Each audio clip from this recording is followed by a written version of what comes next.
Hey everybody, Tony D and Little Joan here with election updates at the Epic Times because they got all this stuff. Little Joan is here. Little Joan, sleeping? Okay. Let Joan sleep. Trust me. She was she was very bad this morning. Woke me up at 2:45. Had to go to the bathroom. Okay. Took her out. Came back, woke me up again at some other time. I couldn't tell you because I was so out of it. I'm like, what the hell do you want now? We already went outside. Just said, F it, let her loose in the house. She came back again some other time because I just fell back asleep and then got back on the bed and went to sleep. And I'm just a wreck. Much like our election. So it doesn't appear to be any updates today from Wisconsin. Um, in Michigan, Trump team is examining the voting machines, which is great. Um, what is this one? Michigan GOP poll challenger. They didn't disqualify a single ballot. This is highly unusual. um, and I think they weren't disqualifying the ballots because I think they counted them all for Biden. Just about. I mean, I think they just ignored the rules. I mean, look, they're recounting the ballots in Georgia. They've recounted them 3 times, but they used the machines. And if the machines were wrong the first time, what does it tell you? It tells you that the machines are broken or that they got rid of all the Trump votes and that, when they examined them, they threw them away. Now, if they didn't, I guess that would be we wouldn't have footage of people pulling mysterious ballots out from under a table, or we wouldn't have so many problems with the signatures that they would that the governor there would immediately go, yeah, let's do a signature comparison or whatever. It's just amazing that a Republican governor is saying no, we're not going to check the vote that thoroughly. We've checked it thoroughly enough. I mean, it seems weird. I mean, if you think the situation was reversed and you had let's say Bernie Sanders fighting to get his vote, and a Democratic, governor said, "Oh, we're not going to do the signature." We did recounts, but even though like a signature verification would be much more thorough, we're not going to do that. We're just not. I think Democrats would say, my God, they're stealing it from Bernie. They're stealing it. Yes, of course they would. Because why wouldn't you just do it? But anyhow, Pennsylvania is the hot place now. Tomorrow is the day. Alito is going to look at their arguments tomorrow morning, or the deadlines tomorrow morning. Pennsylvania, a couple of days ago, said they're not going to move to appoint electors, and this is what Tim Pool's been saying all along, the way he reads the safe harbor statute, if you don't have, if there's some problem, some legal problem with the electors, the certification isn't valid because it says that in the Constitution. So, you could look at a situation, he says, where the governor sends his for Biden and the legislature sends theirs for Trump. Or what's probably going to happen, I think, is SCOTUS is going to rule. And I think they may throw out the entire election because Pennsylvania violated their own constitution. And there should be some penalty for that. And the idea that, well, we can't disenfranchise the votes, you don't know how many votes you have. You don't know who voted for who. You have a mail-in ballot there's a reason why it's not constitutional. It's really full of holes, and you can't verify these votes. Better that you disenfranchise everybody than no one, than a group of people, I guess. I mean, that would at least be fair. In Georgia, Sidney Powell got her suit slapped down. But no one's really sure if that was because she made a mistake, which she apparently did, or that she purposely made the mistake so it would be slapped down quickly so she could get to the Supreme Court that much faster. I don't know. Everything seems to be driving towards SCOTUS. I think that's the move because SCOTUS is more beholden or leans more Trumpward, as they say. In Nevada, nothing much there. Voter rights groups notified DOJ of the Pakistani thing, which we talked about yesterday. In Arizona, heating up again.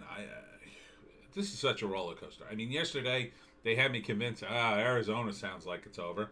Now the Arizona Supreme Court agrees to hear a GOP election challenge. So I don't know what's going to happen anymore. I really don't. It's just gone back and forth. The battle is it's just strange and weird. You know, it seems like every time Trump makes a little progress, some Republican comes out of the woodworks and says no. It's like, how many more of you guys want to throw your career on the campfire? I mean, do you think any Republican will ever vote for you again? I certainly wouldn't. I mean, I'm not a Republican, but, you know, there's a lot of moderates and independents out there. I think there are more independents and moderates than any group, really. I mean, I guess the biggest group is the one that doesn't vote at all, but you can't move these people by betraying your own side. It seems like a really, really dumb move. So that's where we are. Yeah, not a lot of real progress today, just a lot of back and forth. But let me see. Oh, yeah, here we go. The Arizona High Court taking up the GOP-led alleging mail-in ballot defects. And quite frankly, the whole mail-in ballot thing just never should have happened. If this gets overturned on the Democrats, they have no one to blame but themselves. They never should have pushed this. I mean, think about this for a second.